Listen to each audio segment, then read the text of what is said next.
So growing up in Murano, I was surrounded by master glass blowers who could create the most incredible beauty with their hands. But I noticed something.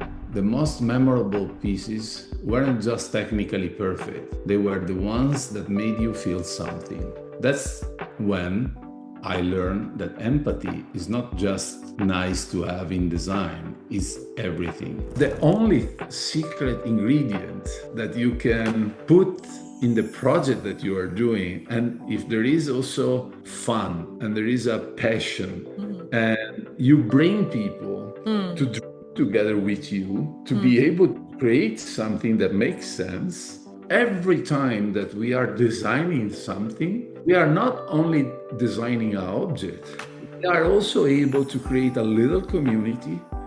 Most important, we are also able to create jobs. So Yeah. we are generating jobs. Yeah. So this part for me was something that maybe in the beginning, maybe was inside me, but it was not clear. But with the experience, with the age, and working worldwide, I find that this is the most common point everywhere in the world where I work. Yes, coming up on design mindset, why the Italian designer who bridges Venice and Stockholm believes that the most beautiful objects are useless unless they solve real human problems.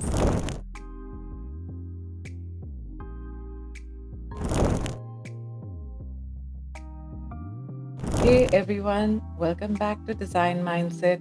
I'm Radhika Seth. Today's conversation is about something that sounds simple but is incredibly rare: designing with genuine empathy. Not empathy as a buzzword or design thinking checkbox, but empathy as a driving force that shapes every decision from the first sketch to the final product. My guest is Luca Nichetto, an Italian designer who embodies this philosophy in the most beautiful way. Born and raised in Murano, yes, Murano, where you've heard about the glass, the legendary glass making island. He now splits his time between Venice and Stockholm, running Nichetto Studio, with work spanning from traditional Murano glass to contemporary furniture to industrial design. But here's what makes Luca's work and approach more fascinating. He doesn't just honor traditional craftsmanship, he translates it into solutions for modern life. Whether he's curating exhibitions like Empathetic, Discovering a Glass Legacy, or designing objects for global brands, he consistently asks the question: what do people actually need? And how can beautiful design deliver that? Today, we are exploring how true empathy shapes design decisions, why solving a real problem is more important than winning some awards, and how cultural heritage can inform contemporary innovation. Luca, welcome to Design Mindset. Thank you so much. It's a pleasure to be here. Really, really nice having you here today. And I'm going to start off with your origin story because it's impossibly romantic. Growing up in Murano, surrounded by master glass brewers. But I'm curious about the less obvious part of that experience. Like, what did watching those craftsmen teach you about empathy in design? Well, growing up in Murano was for sure, let's say, when I was a kid or a teenager, I suffer a little bit to be in this tiny island because you feel that everybody knows what you are doing and refer to your parents. So it was like a little bit claustrophobic in a way. But so I have this big desire to escape from the island. On Mhm. the other hand, without even know, to live in this small community that are 99% involved in the glass industry Mm. allowed me to visit factory, to be exposed to the glass as everybody in Murano. So my grandfather was a glass blower, my mother was decorating glass, Wow. and the relative of my friend, or they own a factory, or they were working into a factory. So one thing that probably I'm part of this generation also, that parents was pushing me Mm, to follow my path, but at the same time to make me understand that if I want something, I need to work to mm, get. mm, Since I was, let's say, 14, 15 mm, years old, I mm, was doing like sketches because I was quite talented to draw, mhm. and knocking the door of the different factory in Murano to sell these drawings. I can't even say that this was project, it was just drawings. Wow. And the factory was paying me for that, not a lot of money, but was Mm. enough to have fun with my friend during the summertime. Lovely. Later, when I start um, learning that exists a profession that Mm, was doing something similar, ah, I decided to study industrial design in Venice. mm, And immediately I recognized that if I design something, if I draw something mm, without the ability to explain what I want to do, and mm, without I can say the politeness also to listen mm, what the people that are working literally to be able to create what you thought, mm, there is no opportunity to achieve any result. mm, So the communication between me mm, and the glass blower, for example, mm. was extremely important to be able to understand Correct. and to transmit, to transfer to them what is my vision. Yeah, what exactly you want. Correct. And there is many way Mm, to transfer this. You can be very arrogant, you can be very sweet, you mm, can be a fun person. mm, Everybody can mm, find his own way to communicate. mm, mm, I find that probably because Murano and glass mm. both are very peculiar aspect in the design industry or in the craft in general. Correct. Glass is a material that in 1 second change shape. So if you are not able to tell to the guy stop in that moment, the Yeah. shape is different. So you need to train yourself to become a very quick decision maker. Wow. But at the same time, Mm. you need to find a way that you respect the person in the front of you, and you need to build a sort of trustness Yeah. uh, to achieve what is your vision. So, and I realized that there was people that I can have this very quick because Mm, there was a sort of gimmick, mm, and other people that I need to work harder to mm. get there. Correct. And but later I understand that empathy, Mm, to understand circumstances, to understand the person that mm, surround you, mm, is the only secret ingredient that you can put in the project that you are doing. And if there is that, if there is also fun and there is a passion, mm, and you bring people mm, to dream together with you to mm, be able to create something that makes sense. mm, So in the end, the designer is the generator of a mm, little community mm. of a lot of people that are involved around the product that you are doing. And I find this that is the most beautiful thing. So every time that we are designing something, Mm, we are not only designing an object, mm, we are also able to create a little community. mm. And most important, we are also able to create jobs. So Yeah. we are generating jobs. Yeah. Mm, So this part for me was something that maybe in the beginning I didn't, maybe was inside me, but I was not clear.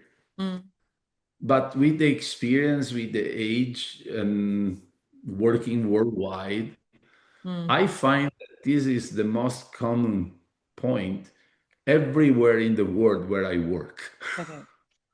Correct. That's so beautiful, you know. And I guess this is a good example from your childhood that would connect even to your exhibition, you know, the empathic Discover a Glass Legacy exhibition that you had. It just talks about empathy as fundamental and how objects connect with people. So now that you're based in Stockholm, which couldn't be more different culturally from Venice, so how has that geographic and cultural shift influenced your understanding of what people need from design? When I first moved to Sweden, we are talking about around 15 years ago now. I I find very fascinating to see design completely with different angle because Italy have a tradition, at least this is my opinion. Italian design is Italian design through not the Industrial Revolution, Mm, but through, in my opinion, the strong connection with a very beautiful art movement that there was in Italy called Renaissance. yeah. Renaissance somehow was the moment that beautiness and Mm, art mm, was not only for rich, but mm, become part of the pop culture. So, and that become the small workshop of artists become later on artisan mm, that was working around. So Italy somehow, in my opinion, build up mm, the approach to design since then. mm. The Industrial Revolution was a layer on top of that that Correct. allowed other thing. But if you think about Italian design, there is always a kind of statement, there is a Mm, storytelling, there is something that is not only the pure function of the mm, object. mhm. And in the north, in Scandinavia, is the opposite. Yeah. The function is the first thing, everything else is superfluous. Got And it. and I think this is also the reason why most of the Scandinavian design are much more homogeneous Mm, comparing Italian design. So in Italy, you have this passion to be different, to build a new icon. yeah. Yeah. Here, there is not this pressure to build a new icon. It's more important that you do something correct. And on the other hand, when in it 15 years ago, now is a topic that all of us we are talking every day, but 15 years ago, the sustainability aspect, the recyclability, etc., the life circle of a product, nobody Mm. was talking about that in Italy. Zero. But Uh, when I moved here, this was one of the main topic. dr- topic in Scandinavia. Mm, Today become let's say one of the ingredients when you need to think of a new project. yeah. So for me, after a few years that I was trying to adapt myself Mm, as an immigrant, no, mm. I think it's quite normal when a person born in a sort of a culture move in Correct. another culture. You have first the fascination for the new culture. You try Mm, to embrace everything you can, mm, and then you try to adapt yourself to that. mm, And And then I think there is a moment that you understand if this new culture mm, really is part of you, or if you see that you are not able to adapt to that. mm, mm. And that was what happened to me. I have a huge crisis. And I say, what the fuck I'm doing here, in Stockholm. And I realized that rather than embrace the negative path, Mm, can be, a very like a vortex that is not easy to handle. mm, Rather try and take a lot of works as a mm, person. mm. I realized that I become more Italian than when I was living in Italy. So, there's this saying, when in Rome, do as Romans do. So you went completely opposite and nuts about that. You were a Roman not in Rome and doing what Romans do. More or That less. makes sense. Yeah. And so I realized that sometime even in my design, I was Mm, quite naturally emphasize even more some mm, characteristic of the Italian design mm. to somehow mark more my origin. Yeah. And but on the other hand, as a human being myself, not only a designer, as a person, Mm, of course, I live in another country, so I start to see things differently, thinking also, the ritual of the day mm, is different, mm, etc. mm, Even if I don't want this become part of myself. So mm, even in design, when functionalism in a way is a word that I don't like, mm, because I don't think that the object need to be only used for the pure function. mm, mm,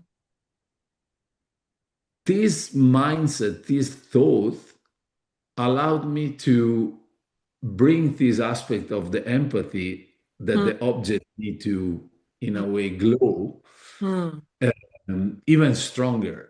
mm, So this become something that made me think, okay, our object need to be functional mm, and to be used for what is the main reason to exist. mhm, At the same time, need to have such a strong character mm, aspect, not aspect in terms of shape, aspect in terms of a characteristic of the object that is able to build a relation with the mm, user.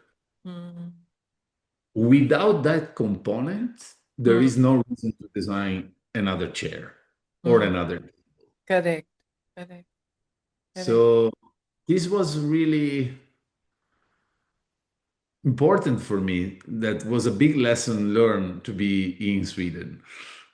Lovely, lovely. Because I know you mentioned somewhere that mentioned Japanese cartoons in one of your Murano pieces, So there's something so empathetic about combining childhood memories with traditional craft, And how so then you balance these heritage while making it relevant to contemporary life. And what you've explained is a really good example of that, I guess.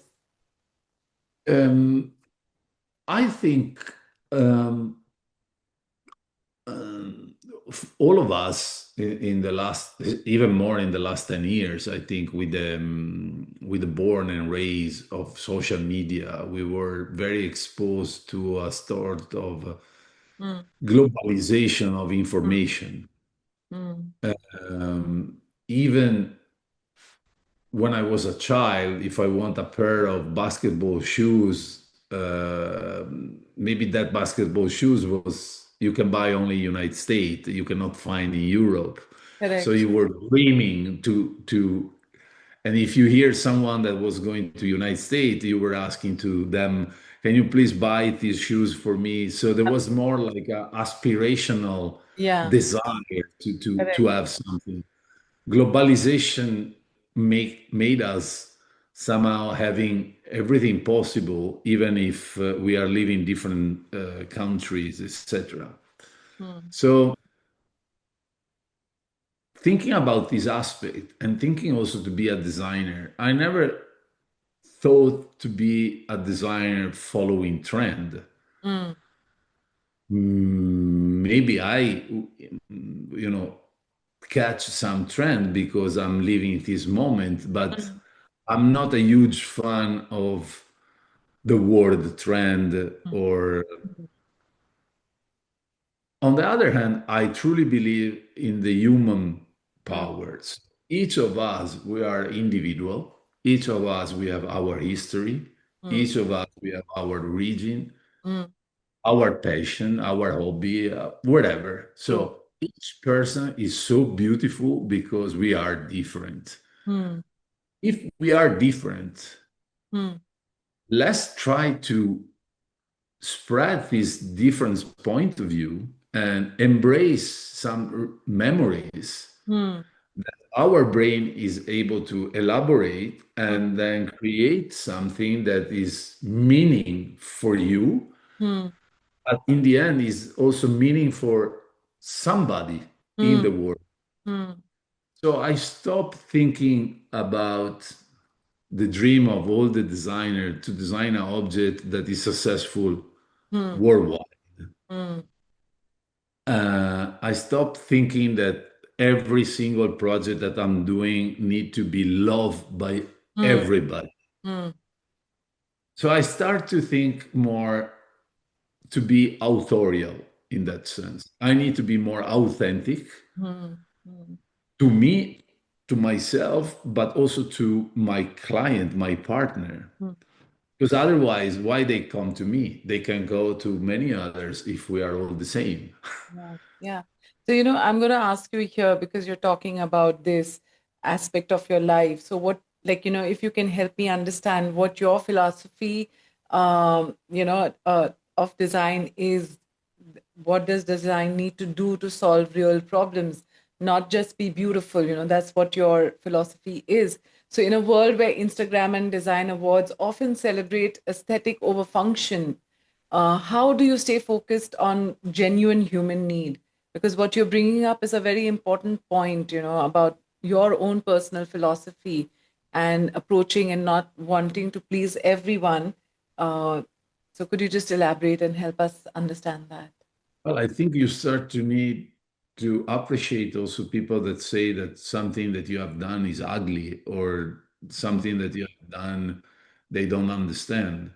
Mm, Never take personal that, mm, but take it as more as a compliment in a mm, way, because it means that if there is somebody that hate that, there would be someone that love that, and hopefully there would be more people that love than the people that hate. But mm, I prefer that my work is defined by black and white rather than stay in a gray area to try to be politically correct and please everybody. Because if you please everybody, mm, you will never be able to mark mm, something for the future.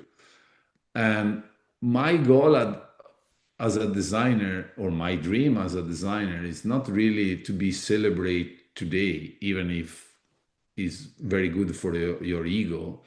mm, But I rather prefer, hopefully late as possible, that when maybe I'm not here anymore in this mm, world, mm, the approach that I have in my career, mm, designing things, mm, but also as a person, not only as a designer, mm, will be appreciate and can inspire other people. mm, So I think it's more important the inspiration that you can offer as a gift really to the next generation mm, rather than the pure economical success of today.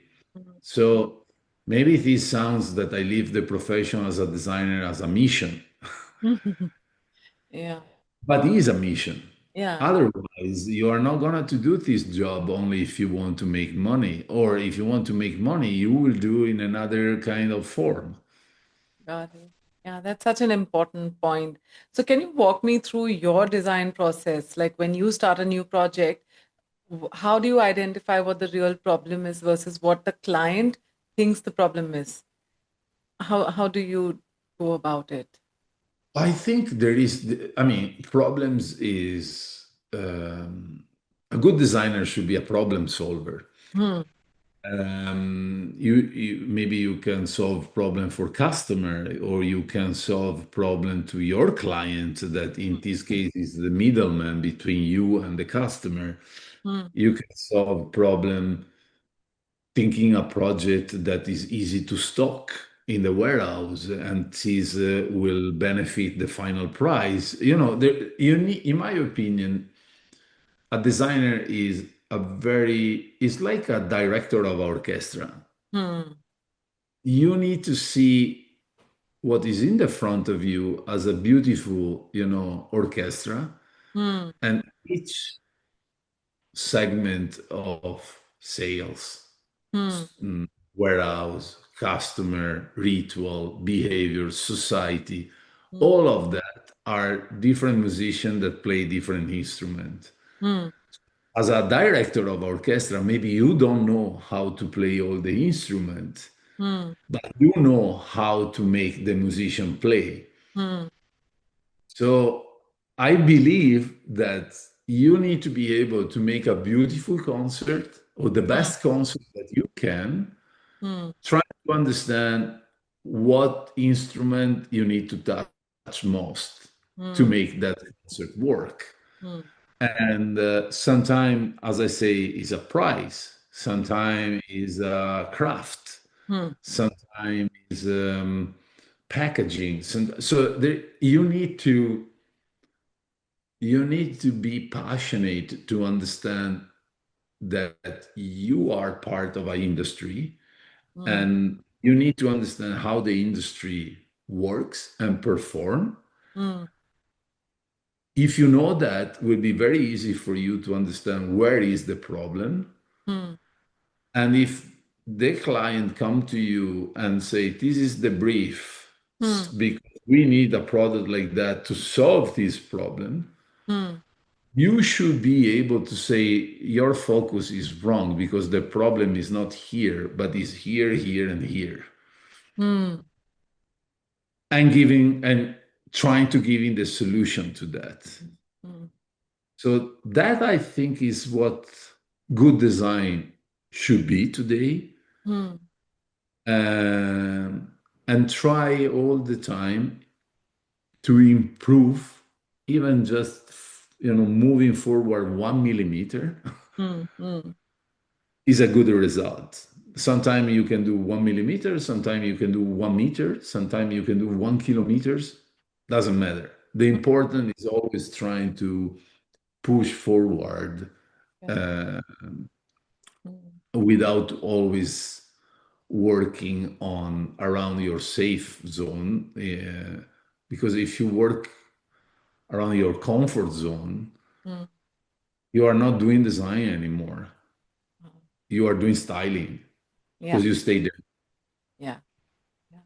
So, see, you work across so many scales and materials, and from intimate glass objects to large furniture pieces. Does empathy change depend on what you're designing? Not really. At the end, I always need to deal with people. Hmm. And, um, people are the most beautiful and sometimes also painful thing that you need to deal when you need to design something. But without the people, there is nothing. So, for example, today everybody's talking about artificial intelligence, how Mm-hmm. this will kill the creativity, and or one day will be better than designer, etc. I don't think so. I think that our hand Hmm. craft Hmm. apply to creativity, that is Hmm. how design born, Hmm. is the secret. Hmm. And the craft, the Hmm. hand, are Hmm. connected, thanks God, to a human body. So means there is a person there. Yeah. And if you work with person, you can always be, innovative and to do something that is meaningful for not only for you, but also for the generation. Hmm. Hmm. So I have to even ask you the business side of this because design is one part of it, but like we spoke earlier, business is also a part of it. So when you're trying to convince clients towards to move towards empathy-driven design and that it's worth investing in it. How do you make the case, especially, when they might just be wanting something that looks very good in the photograph? I want it to look pretty. So then how do you manage to convince them? Is there some case studies that you show them, or is it your past work, or do you try and trick Is them out? you can also say no. I mean, you need to learn to say no. Hmm? It's the most difficult thing Hmm. because because at the end we also need to pay our bill. Hmm. And as you say, is a business. Hmm. But if you, I think it's important to recognize that it's a business. It's important to understand the compromise that you can Hmm. accept. Hmm. Hmm. But you need to be also consistent in what you believe. And of course, in the beginning of the career, it's difficult to Hmm. say no. Correct. But this will teach you Hmm. that if there is no empathy, if there is no scope Hmm. that you feel part of that project Hmm. in a impactful way, Hmm. if you believe that is wrong, but you are doing anyway because you need to, pay the bills or because the brand is a very important brand and for you will be good to be, more exposed. Hmm. All of us, we've been there. Hmm. At the same time, I think you need to be very self-confident in Hmm. what you feel. Hmm. Trust your gut feeling. Hmm. Hmm. And sometimes can be painful, but I learn by doing that Hmm. every time that I accept to do a project when I have some doubt, Hmm. it never came out. Even if the product was launched Hmm. or perform. Hmm.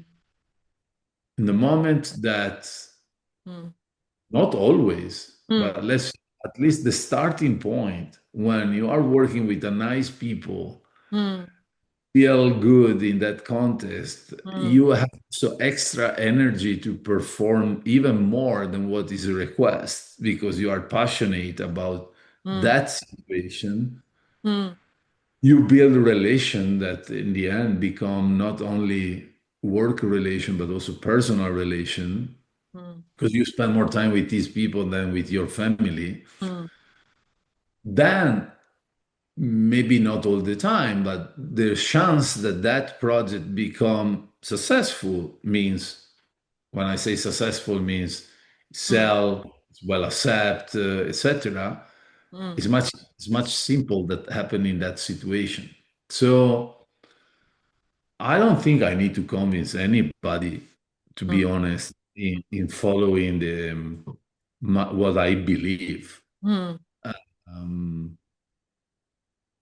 I hope that one day the client that approach me know that this is my way to work. So I need to feel that there is a huge part of empathy in the process. Hmm. If there is not, Hmm. I'm not the right designer. Got it. Yeah, because so, you see, you're uniquely positioned between Italian and Scandinavian design cultures. And I imagine empathy could mean different things in different country. So could you give me an example if you have any of a project where you have had to navigate through these cultural differences in what people need and want from an object? Have you ever had to work on something like that?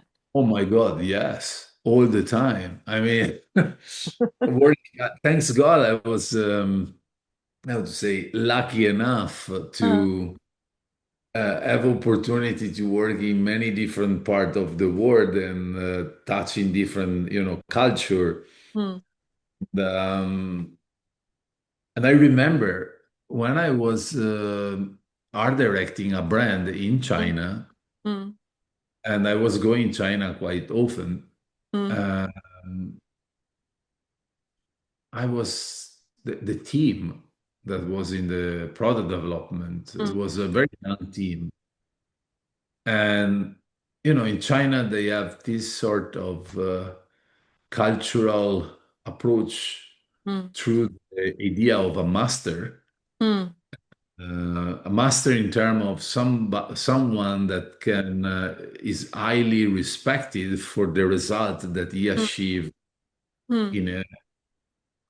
And so when I was going there, I was really understanding that it was not a personal proactiveness in developing a product, but there was always listening me mm, and doing exactly what I was saying without to maybe explore other opportunities. mm. And I was so frustrated of that. I Okay. was almost screaming, you Mm, know, why you are not trying? And then slowly mm, I started to understand that this kind of behavior was because they respect me so much mm, and not because they don't want to do what I'm saying, but even they want to do exactly what I'm saying, mm, even more than what I expect.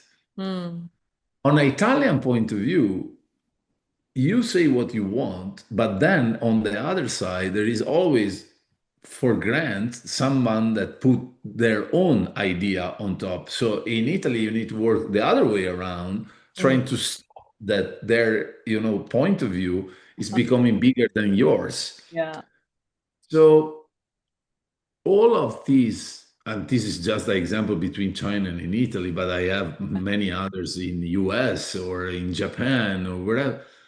You need to, what I learned is you need to try, and it's hard Mm, to see things not starting that you are in the right part and the other is in the wrong part. mm, You need to try to dive in the situation, say, mm, wait a sec, if they are doing that in that way, is because mm, they is a different culture, is a different point of view.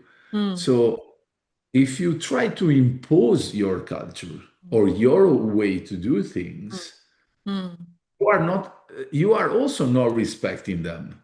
mm. Yeah. So you need to find in a humble way a Mm, common ground mm, where you can have this dialogue. And that common ground is exactly the same ground that I was trying to find with the glass blower in Murano.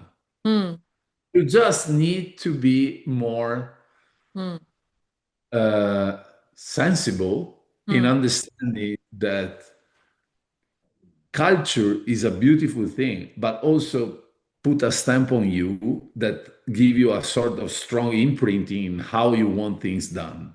Yeah. Sometimes, most of the time, if you are working outside your culture, Mm, you will find difference. If you think that these difference are only the word difference mm, means that you put this outside of mm, your core, mm, you don't need to see this as a difference. You just need to try to see this as an asset. mm. If you are able to switch your Yeah. mind, Change your mindset and look at it differently. then you enrich yourself as a person. Mm, You become much more rich as a person. mm. Otherwise, you will be always someone that are trying to go around the world and trying to colonialize in a way with your point of Point view, of view. their way to do things. So true. So true. So true. So when you look at the design world today, do you think we are getting better or worse at empathetic design? Are young I think, designers more or less, connected to the real human problems, or do you think they're like far away from it? think we are very far away. Oh, too bad. Too bad. I don't think there is a true understanding of how much important is people. Hmm. And mm, I think there is always this goal of celebrating Hmm. success, sales, Hmm. trying to create like grade all the time. Hmm. Hmm.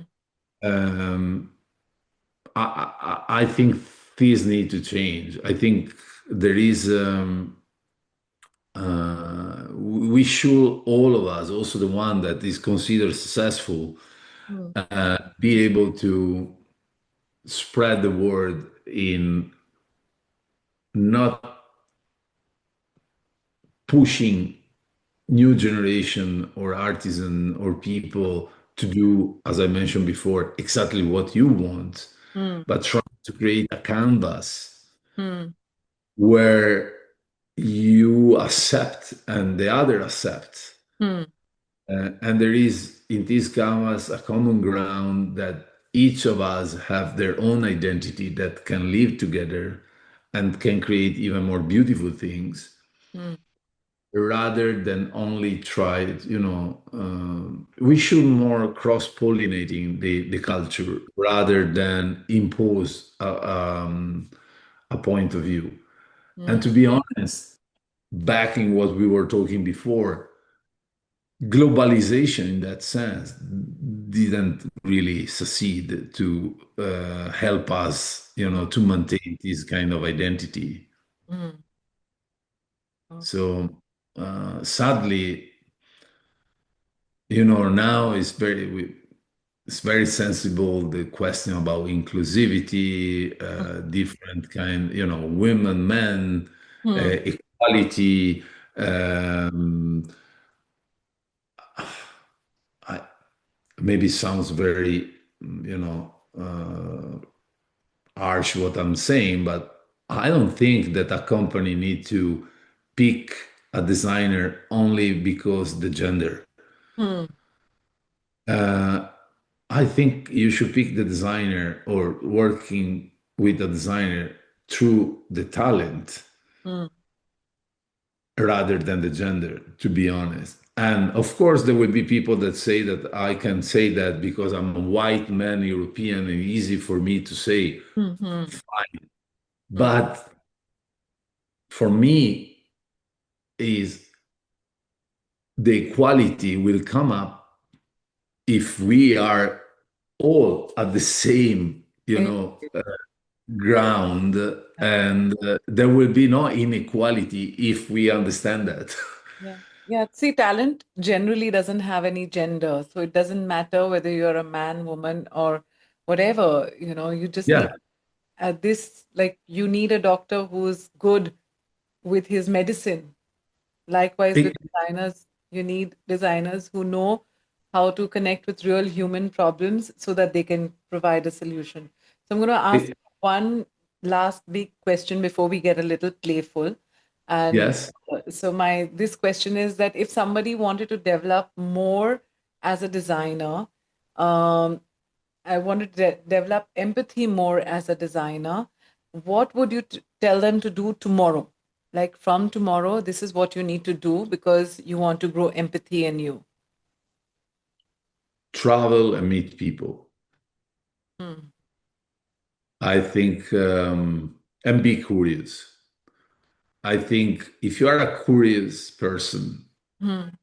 and you're traveling and you meet people, Hmm. your eyes will observe Hmm. and your brain will absorb Hmm. so many information Hmm.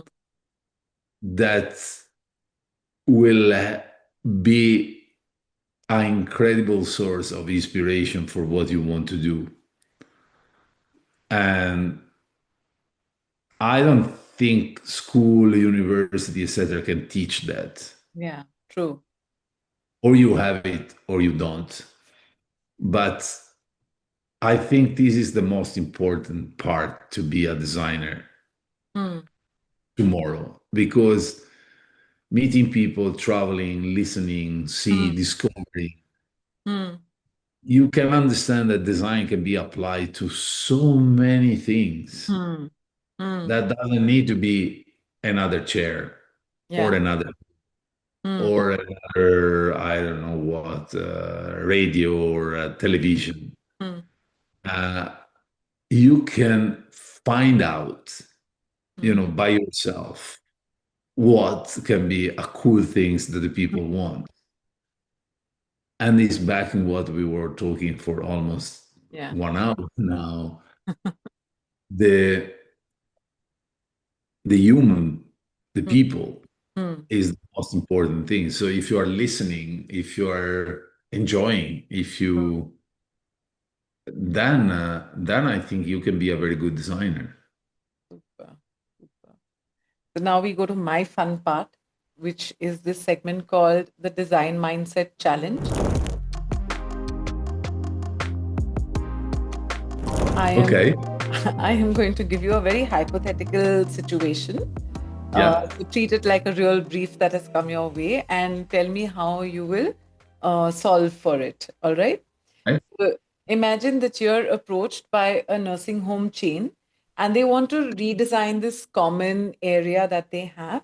And they show you a lot of Pinterest boards, and they say, see, we Yes. have this really Instagram worthy furniture, all clean lines, white surfaces, and the architectural lighting is really good.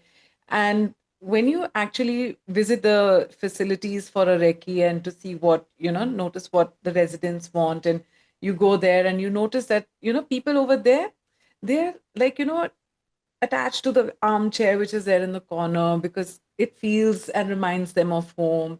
They like the old furniture over there. So it's very different. The vision that the people who've come to you have for redesign is very different compared to people, the people who are actually using it. So the administrators want design, but the residents need familiarity and comfort. So, how to Mhm. design a solution that serves both the Instagram expectation and the genuine human need? What would you do?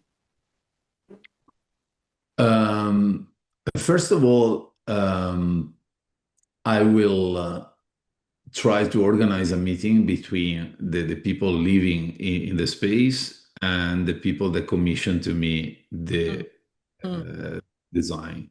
mm, So I have a meeting mm, where will be the moderator mm, asking questions to the residents and the, let's say, owner. mm, Um, I will prove that there is a different, um, how to say, approach, mm, and I will ask question from both sides. mhm, Residents say, do you think that this mood board, if we are building something that you feel in the same way, mm, is something that you will love to, or is something that you will feel uncomfortable? On the mm, other hand, I will ask to the mm, client, the commission to me this job, do you think that this very, clean, etc., setup is what the people want, or you are looking for change the mm. target of the resident in Ah, quest, the answer? I will try to put the answer on the table and analyzing the answer to see first if mm, I am able to find a compromise mm, between two very different point of view, mm, and find a compromise that create with my creativity I can combine. mm, If I see that there is no way to combine this, mm, I can understand from one side, say, is more important for you that your residents pay the rent mm, for years, or mm, that in 2 years they will leave and you will need to find a new one. So I will try to put a business case on the table mm, to make people think more. mm, And after that, mm, I will say, I'm able to do it, mm. or I say, I don't see the goal, or I can see the goal. Lovely. I really love how immediately you went to thinking about understanding what the residents' emotions were first, and that is empathetic design in action. So, yeah, thank you so much for that lovely insight and taking time to answer this favorite set of mine, which takes me to my second favorite part of my conversation with you, which is the rapid fire round.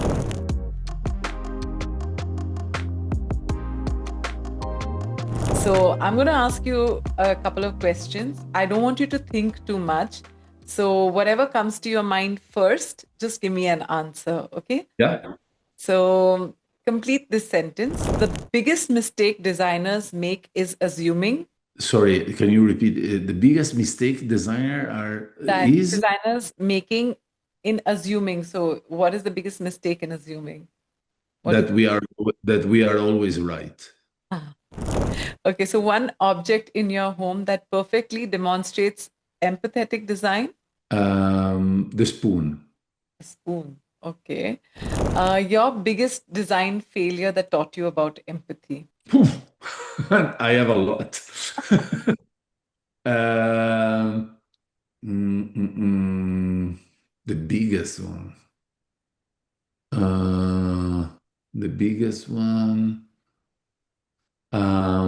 As stopping art direction because I feel that the budget was not good enough Mm, and the people was very kind. okay. So, do you judge people by their homes when you visit them? Not really. Not really. Okay. What do you think is one human need that most designers completely overlook, that they don't think about? Price. Price. Okay. Yeah, true. Glass or wood, which material teaches you most about empathy? Glass. Glass. And in one word, what makes design truly empathetic? Honestly. Honesty. Lovely. Luca, this conversation has been absolutely inspiring. You've given us something so valuable, a reminder that empathy isn't just a nice to have in design, it's the foundation everything that we create. So your key insight that you're really saying that is staying with me is that the most beautiful design objects are useless if they don't have a real human, it doesn't solve a real human problem. And true empathy in design means understanding not just what people say they want, but what actually needs they require, or they need to live better, to feel more comfortable and connect more deeply with the objects that are there around them. So, whether you're working with the ancient Murano glass techniques or designing for contemporary Scandinavian homes, you consistently prove that honoring human need doesn't compromise aesthetic beauty, it makes it more and more powerful. So, for everyone listening, here's your takeaway. Before you worry about how something looks, understand who will use it, how they'll feel when they interact with it, and what problem is it actually solving in their life. So that's the difference between decoration and design. Luca, where can people follow your work and see these principles in action? Is there any, website or social handles that they can reach out to you at? Yeah, yeah, of course. There is the account, the Instagram account of my studio that is Nichetto Studio. Mm-hmm. And my website is nichettostudio.com. We are redoing now the website, but the new version will be online, I think, at the end of September. Mm. All right. Uh, and then there is my personal Instagram that is Luca Nichetto. Sure. So I will share that in our description also. So next week, we are talking to someone who's applying design thinking to personal growth and career transitions. It's really going to be fascinating. Remember, don't just make things pretty, make them matter. See you next week.